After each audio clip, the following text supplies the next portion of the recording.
Ahojte, ako ste už z úvodu videa mohli spoznať, dnešné video bude práve o rúžoch a s nimi aj spojenou starostlivosťou či prevenciou proti rôznym opárom či podobným veciam. Ak sledujete môj blog, Instagram či Facebook už dlhšie, určite vám neušlo, že som úplný maniak na rúže. A najmä na tie matné, ktoré mám úplne najradšej. Lesky nájdete v mojej kozmetickej taštičke zastúpené vo veľmi malom množstve, pretože mám pocit, že mi potom ešte viac väčšujú pery a vyzerám ako taká kačička, takže matné odtiene som si obľúbila úplne najviac. Čo sa týka značiek, najviac sa mi osvedčili L'Oreal, Maybelline, NYX, Pupa či Sephora.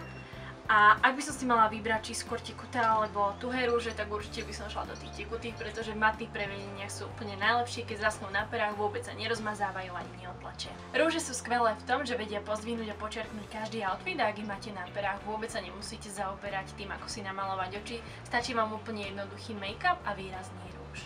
Čo sa týka odtieňov, ja najviac obľúbujem červené, výrazné rúžové, prípadne možno aj oranžové, ktoré sú na leto perfektné. Treba si však dávať pozor pri výbere toho správneho odtieňu, pretože niekedy sa stáva, že zuby pôsobia žlčie a úsmev tak nebude žiarivý. Osobne mám najlepšiu skúsenosť s tmavými červenými odtieňmi, pri ktorých zuby pôsobia veľmi krásne biele a žiarivé, a naopak nie veľmi dobrú skúsenosť mám práve s tými fuksiovými rúžovými, pri ktorých zuby vždy pôsobia zažltnuto.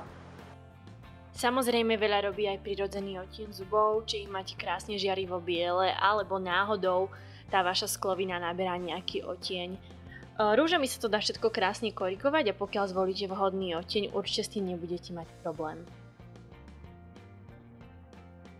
Ako zaistiť, aby rúž držal na svojom mieste počas celého dňa, nerozmazával sa, neodtlačil či nerozpíjal? Ja mám na to pár krokov, ktoré dodržiavam, aby rúž krásne držal. A samozrejme, snažím sa ich dodržiavať aj mimo to, keď teda ten rúž samotný nemám na perách. Keď si chceme naniesť rúž na pery, je dôležité, aby boli pery hydratované a bez šupiniek, tak nám rúž vydrží dlhšie a bez pohnutia. Základom hydratácie sú bez pochyb balzamy na pery. Ja som si v poslednej dobe obľúbila najmä tie od Maybelline z rady Babyliss či od Ballet. Kedysi som používala aj také tie malé vajíčka od IOSu, ale tie mi vôbec nerobili dobré a pery len zbytočne vysúšali a musela som ho používať stále viac a viac. Veľmi dobrou vecou je aj peeling na pery, ktorý šupinky z pier pekne odstráni.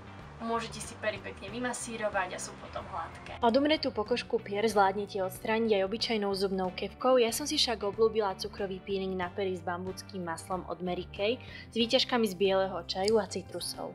Ak sa chystáte mať rúž na perách počas celého dňa, je dobre používať kontúrku. Síce sa hovorí, že mladé pery majú oramovanie pier ešte veľmi dobré a dostatočné, ja si myslím, že istota je gulomed a ako prevencia to určite nie je nikdy zlé, takže kontúrka zaistí, aby sa rúž nerozpíjal a nerozmazával. Bohužiaľ neoddeliteľnou súčasťou, okrem teda popraskaných pier, sú dnes už aj opary, ktoré trápia väčšinu populácie. Mne sa pred pár týždňami tiež vyhodil jeden malý vodový plusgierik. Najskôr som si myslela, že je to vyrážka, takže som to začala tlačiť, čo nebolo veľmi dobré. Potom som si následne našla na internete, že sa jedná o opar a ako babský recept som si na to dala zubnú pastu. Nuž, nebol to veľmi dobrý nápad, pretože táto zubná pasta spravila viac škôd ako osohu.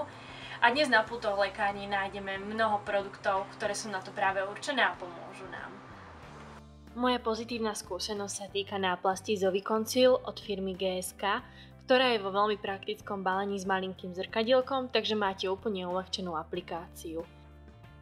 Náplasť je maličká a nenápadná a v mojom prípade mala teda ten účinok o 1000% lepší ako babský recept zubná pasta. Opár mi veľmi rýchlo zmizol a zatiaľ musím poklopať, nevrátil sa späť.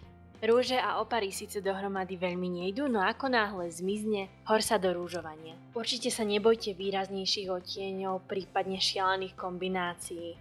Rúžov je naozaj veľmi veľa a myslím si, že každej žene pristane výrazný rúž. Ďakujem, že ste video dopozerali do konca a dúfam, že som vás veľmi neunavila. Vidíme sa pri ďalšom videu. Ahojte!